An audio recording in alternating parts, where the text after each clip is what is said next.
Okay, today we're going to take a look at Movenote and how we can get started with that. So I'm in my Google Drive, and if I go over to Create, you can see that I've installed the Movenote Presentation app already. If you don't have this Movenote Presentation app, you'll need to go to Connect More Apps and then search for Movenote, all one word. And it's going to bring up all your Movenote options. I have the Movenote for Education. I really don't think it matters which one you install. You'll just need to click Connect and then wait for it to install.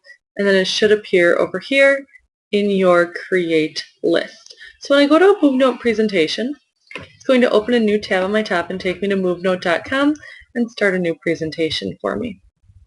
You can see down over on the side here that I've already allowed it to use my camera. You might get a little pop-up on your screen someplace in the middle asking you to allow or block your camera use. In order to use Movenote, you need to be on a computer that has a webcam. So doing this on your school desktop computer probably isn't going to be your most effective option. Doing it on your Chromebook or a netbook that has a webcam works out much better for you and for the students. So since I've already allowed my camera, you can see my face here in this box, and when you allow your camera, you should see yourself pop up in that box. Basics of Movenote. Up here is where you're going to title your presentation. So I just labeled this sample presentation just so I can find it later. It's easy enough to change. In this area is where your slides are going to appear. Now, don't let slides fool you. It doesn't have to be a slide or a Google presentation that you are uploading. Slides just means things that you can flip through while you do your Movenote. So if you have a rubric that's a Google document, you can upload that Google document to this space. Same thing if you have a picture file or if you've scanned something as a PDF. You can put those picture files or PDFs in as slides in your Movenote presentation.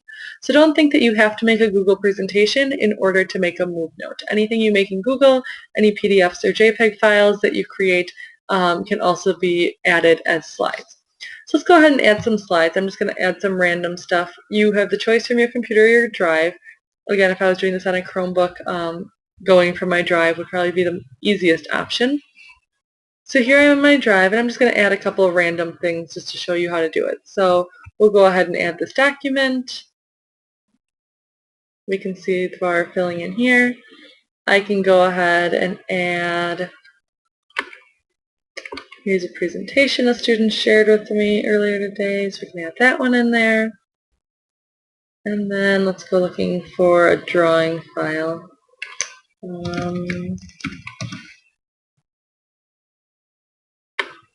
Here we go. Here's that fish drawing that we made in our Google Drawing thing.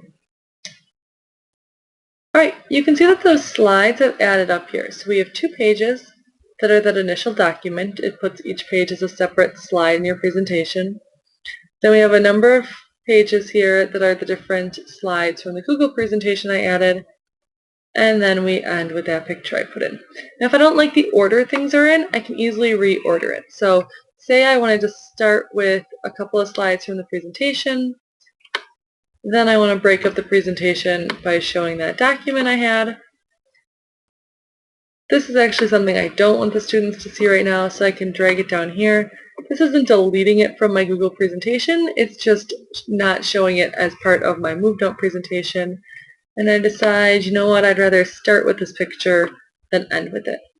So you can see that I've put together 3 different things from my Google Drive in order to make my slideshow. So as you think about what you want to make into a Movenote, you can consider having kids narrate different things that they've created by putting different projects in there. So say you have them put their different writing pieces in there and then talk a little bit about each one as it pops up on the screen. Or you could have them take pictures of things that they did in science or social studies, and as each thing pops up on the screen, have them narrate what it is that we're looking at.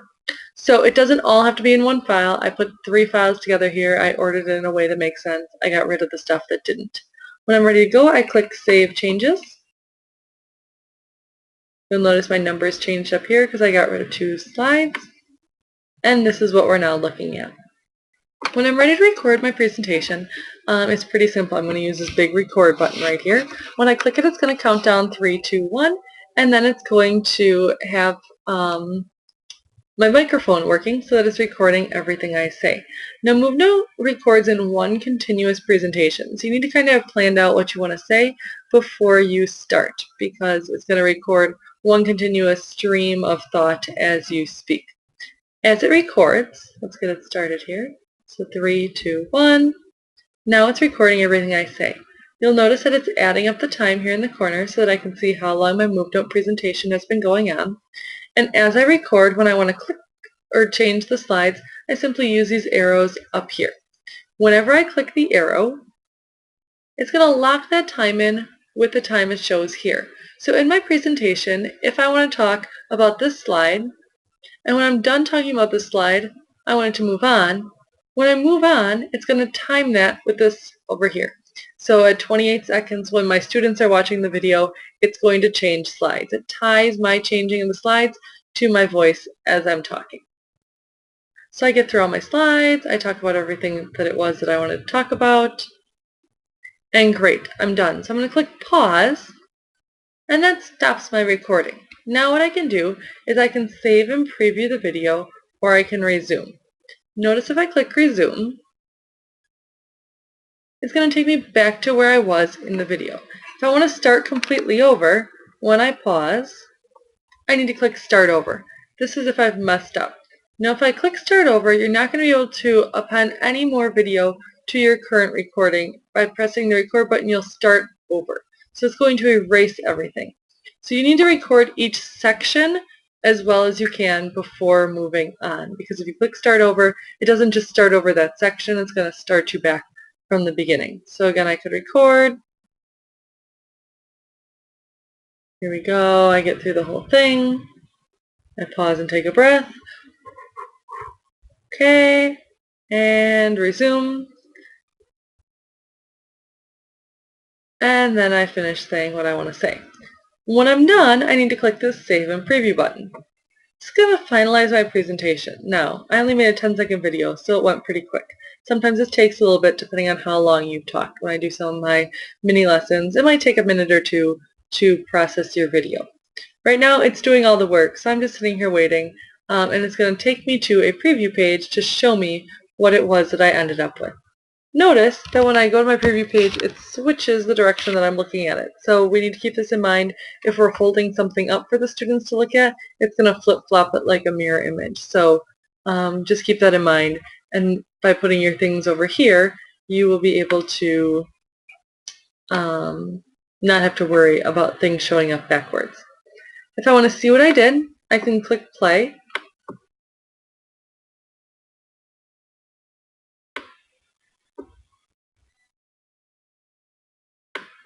And it's going to play back for me what it is that I did in my presentation. If I'm happy with that, I can go here to send it in Gmail, and I can send it to someone. I can copy the link here and put that link someplace that I can save. So for example, in my Google Drive, if I find a sub-presentation,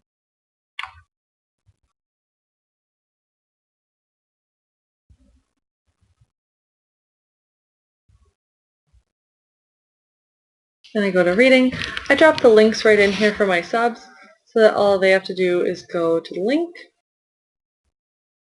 And now here's my presentation for my subs, and instead of them having to teach the mini lesson, I pop up and they can play the video here, and it teaches the mini lesson for them.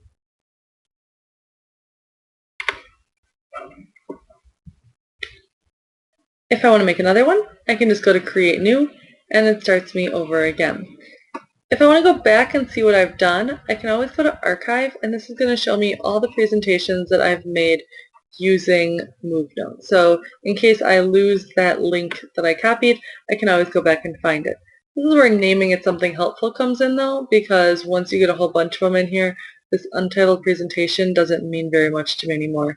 Same thing with all the Movenote mini lessons I've taped. When I have the title in there, it helps me know what I have, but when I have untitled presentation, that's not going to be very helpful to me later on. So keep that in mind when you're taping your videos, is to just title them something that you can find them later. If I want to go back and change this, so say I want to go back to my Finding Text Structures video here, I can go to options and I could either rename this, so I could go look at these untitled ones and name them something more helpful. I could do edit slides and go in and change what it is. I could embed this Movenote, so if you have a Google site, you could embed it in there using the HTML code. I could do the viewer statistics and see how often people are seeing this, or I could just delete it and get rid of it if it's something that I don't think I'm ever going to want to use again.